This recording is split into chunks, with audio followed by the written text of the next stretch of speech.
अस्सलामुअलैकुम। ये हमारा गांव और इसकी खूबसूरत सी वीडियो आपसे आज शेयर करना चाहूँगा, जिसमें आप देख रहे हैं ये खूबसूरत से फूल।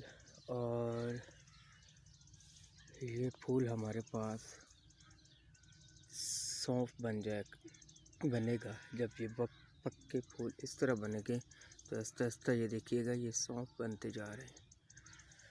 तो इसके साथ ही आपके सामने ये खूबसूरत सा नन्हा सा पौधे,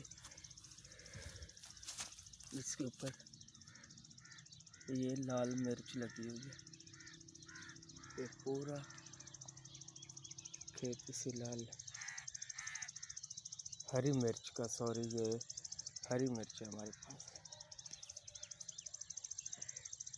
तो ये खूबसूरत सा नज़ारा जो कि आप अपनी आँखों से देख रहे हैं।